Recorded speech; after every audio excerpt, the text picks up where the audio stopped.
जय हिंद बच्चों। हाँ, फिर मैं वही हूँ आपका साथ निभाने के लिए। यहाँ तक हम लोग पढ़ चुके हैं कि नीलकमल, राजकुमार, पीतवसन, ये सब जो हैं, ये सब तत्पुरुष समास के भेद हैं। तत्पुरुष समास के उदाहरण हैं पीतवसन, कैसावसन, पीलावसन, नीलकमल, राजकुमार आदि। समझ ही गए। कारक के आधार पर तत्पुरुष के 6 भेद होते हैं। अब कारक क्या है? कारक यानी करने वाला। कार यानी कार्य और क यानी करने वाला, कार्य करने वाला। कौन सा कार्य करने वाला भाई? तो संज्ञा और सर्वनाम का संबंध क्रिया से बताने का कार्य करने वाला, उसे हम कारक बोलते हैं, है ना। तो उसके बहुत सारे रूप हैं, बहुत सारे चिन्ह हैं, जिन्हें हम कारक विभक्ति बोलते हैं। जैसे राम ने कहा, यहाँ ने जो है वह कर्ता का चिन्ह है, कर्ता का प्रतीक है, इसलिए। जैसे है राम को रोटी दो, को कर्म का प्रतीक है, आप जानते ही होंगे। कलम से लिखते हैं, से जो है वह करण कारक है। इसी तरह से यानी आधा ये माध्यम बनता है से। ठीक है, आइए हम आगे बढ़ते हैं। देखिए, चिड़िया उड़ी, अज्ञान की चिड़िया। अब यहाँ है, अच्छा यहाँ देखिए, ऐसे तो कारक मूल रूप में बच्चों 6 ही होते हैं, है ना। कर्ता, कर्म, करण, संप्रदान, अपादान और अधिकरण 6 ही होते हैं। संबंध कारक नहीं है, क्योंकि संबंध क्रिया के साथ संपर्क नहीं रखता। वह तो संज्ञा का संज्ञा से, या संज्ञा का सर्वनाम से, या सर्वनाम का संज्ञा से, या सर्वनाम का सर्वनाम से संबंध दिखाता है। जैसे राम का भाई, उसका वह, मेरा वह, उसका मैं, वगैरह वगैरह। ठीक। और संबोधन तो है ही नहीं, अरे राम इधर आओ। इसमें अरे राम इधर आओ कहने से ही काम चल जाएगा, अरे कहने से कोई दिक्कत नहीं है, है ना। और बाकी कैसे हैं करता ये कारक सो देखिए, जैसे राम को रोटी दो, समझिए पहले, किसको रोटी दो? राम को रोटी दो। अब को हटा दीजिए, क्या हो जाएगा? राम रोटी दो। कितना अर्थ बदल गया को हटा देने से। उधर अरे हटाने से कुछ फर्क पड़ा नहीं। राम का भाई अच्छा है, इसमें का हटा दो, राम का हटा दो तो क्या बचेगा? भाई अच्छा है। वाक्य का जो मूल अर्थ है उस पर असर नहीं पड़ा। वह तो उसका संबंध विस्तृत रूप में बता रहा है ना, वो क्या है तो उसका भाई है। क्रिया से संबंध जोड़ने वाला जो होता है वह कर्ता, वह कारक होता है असल में। वहां राम को रोटी दो में को हटा दो, हो जाएगा राम रोटी दो। जिस राम को खुद रोटी चाहिए, उसी राम से रोटी मांगी जा रही है, भला वो कैसे संभव है? कैसे वो दे सकता है रोटी? उसको तो खुद रोटी की आवश्यकता है। समझ रहे हैं? तो कारक के आधार पर जो समास है उसमें कर्ता कारक को हटा, फिर भी आजकल के जो व्याकरणाचार्य हुए हैं नए नए, उन्होंने 8 कहना शुरू कर दिया है। संबोधन को भी जोड़ लिया, संबंध को भी जोड़ लिया। मेरा ऐसा मत है कि इन दोनों को नहीं जोड़ा जाना चाहिए, लेकिन जोड़ दिया है यह कहने कि इन दोनों को फिर कहाँ रखा जाए। हालांकि संबंध का नाम संबंध बोधक है और वह संबोधन अलग है, उसको कारक नहीं मान सकते। फिर भी जोड़ दिया कि 8 कारक हो गए। तो चलिए थोड़ी देर के लिए मान लेते हैं 8 कारक हो गए नए नियमों के आधार पर। तो भी इसमें कर्ता कारक और संबोधन इन दोनों का जिक्र नहीं होता, ये दोनों समास में नहीं होते। तो फिर बचते क्या है? तो कर्म, करण, संप्रदान, अपादान, संबंध और अधिकरण, ये बच गया। ठीक है। अब कर्म तत्पुरुष कौन कौन है? 6। कर्म तत्पुरुष, करण तत्पुरुष, संप्रदान तत्पुरुष, अपादान तत्पुरुष, संबंध तत्पुरुष और अधिकरण तत्पुरुष। ठीक है। क्या है कर्म तत्पुरुष? तो कर्म कारक वाली विभक्ति से युक्त समस्त पद कर्म तत्पुरुष होता है। जैसे ग्रामगत, नगरागत, बहिर्गत, अंतर्गत। अब समझिए यहां पहले क्या है।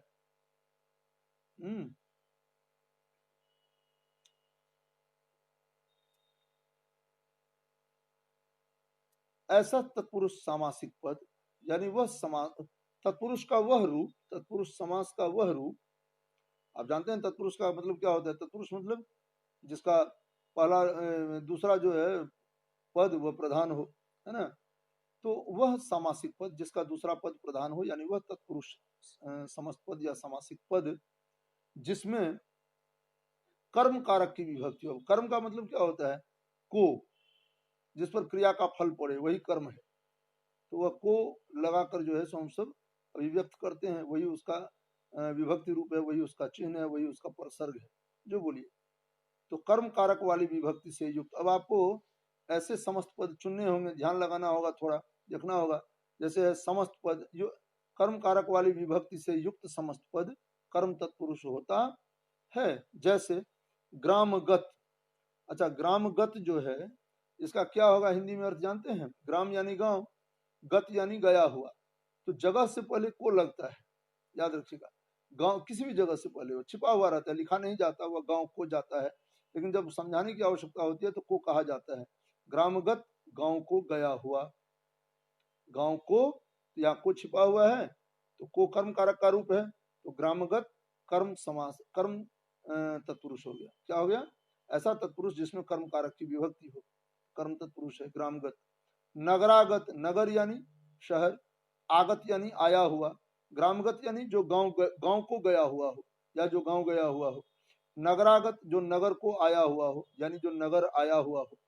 बहिर्गत जो बाहर की ओर गया हो या बाहर को गया हो, जो बोलिए। अंतर्गत, अंतः यानी भीतर, यानी जो भीतर को गया हो या भीतर को।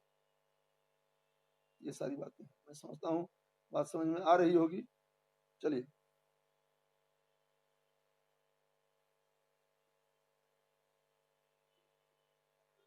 चलिए यहाँ आइए। अब देखिए दूसरा क्या है? करण तत्पुरुष, करण की विभक्ति वाला।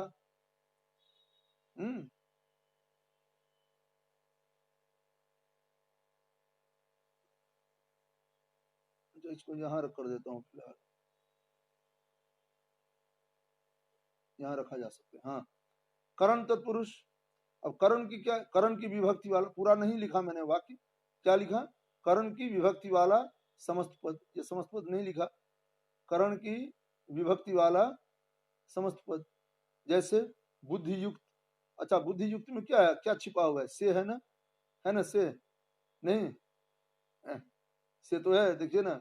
बुद्धि युक्त यानी बुद्धि से युक्त, युक्त यानी जुड़ा हुआ, ठीक है। बंधन सहित, है ना?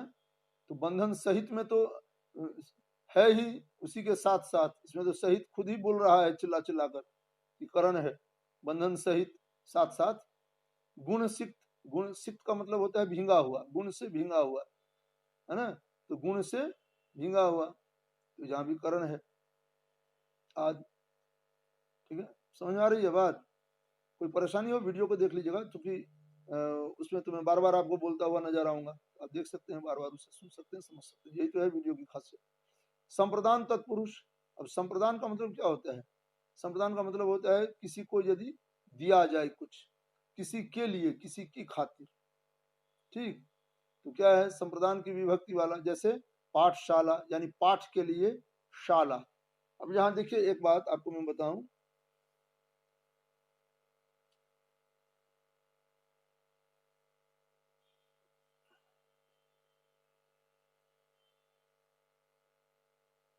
पाठशाला, पाठशाला में ताला विषय लगा हुआ है, दंश मत दीजिएगा। दंश और दंश आकार लो आकार शाला जो है, ये एक संबंध का नाम है, बहुत प्यारा संबंध है, लेकिन अमूमन लोग गाली के रूप में इसका प्रयोग करते हैं। तो कभी भी भूल से, यह बोलना जरूरी है बच्चों, इसीलिए, नहीं तो मान लीजिए कोई बच्चा भूल से दंश लिख देगा तो क्या पाठशाला हो जाएगा? वो तो गलत हो जाएगा, बहुत गलत हो जाएगा, गंदा हो जाएगा, फुहड़ हो जाएगा। इसलिए समझाना जरूरी है। स, श और श, श, श और स, तीनों में बहुत अंतर है। श, श जो है ये तलब श है, श मूर्धन्य श है, और स दत्त से है। श, श, स, श, श, स, है ना? श, श, स। अभ्यास की बात है, धीरे धीरे आप भी कर लेंगे, मुझसे बढ़िया कर लेंगे। पाठशाला, पाठ के लिए शाला, यानी पढ़ने के लिए जो शाला हो वह। गौशाला, गायों के लिए जो शाला हो। धर्म मठ, धर्म के लिए जो मठ हो। अपादान तत्पुरुष। अपादान का मतलब होता है दूर होना। अप आदान यानी जो दिया, जो लिया जाए, खींचा जाए, अलग किया जाए। अपादान की विभक्ति वाला। जैसे बंधन रहित, वह समस्त पद जो वह तत्पुरुष समास का वह समस्त पद जिसमें अपादान तत्पुरुष की विभक्ति हो, जिसमें अपादान की विभक्ति हो। तत्पुरुष समास का वह समस्त या सामासिक पद जिसमें अपादान कारक की विभक्ति हो। ठीक है, जैसे बंधन रहित यानी बंधन से रहित, रोग मुक्त रोग से मुक्त, ऋण मुक्त ऋण से मुक्त। अब देखिए यहाँ संप्रदान ये करण में और इसमें अपादान में क्या अंतर है, गौर कीजिएगा जरा। करण में संबंध जोड़ता है से, और अपादान में वही से संबंध तोड़ता है। कलम से लिखता है यानी यहाँ संबंध जुड़ रहा है, और कलम से स्याही निकलती है तो यहाँ स्याही दूर हो रही है उससे, है ना। तो बंधन रहित यानी जो बंधन में न हो, जो बंधन तोड़ चुका हो।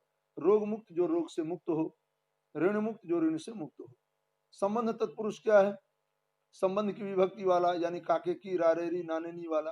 राजकुमार राजा का कुमार, राजहंस राजा का हंस या राज का हंस। राजप्रासाद,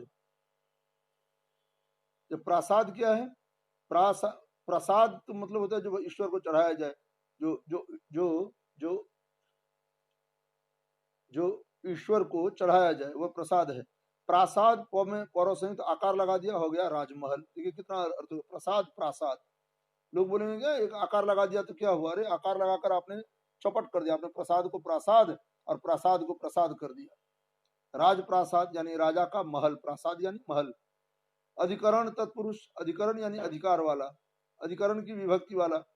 जैसे घुड़सवार घोड़े पर सवार, हृदयस्थ हृदय में स्थित, स्थ यानी स्थित, कंठस्थ कंठ में स्थित। आज मुझे लगता है आप समझ गए होंगे, अच्छी तरह से आपकी जानकारी सो हो गई होगी, मुकम्मल हो गई होगी।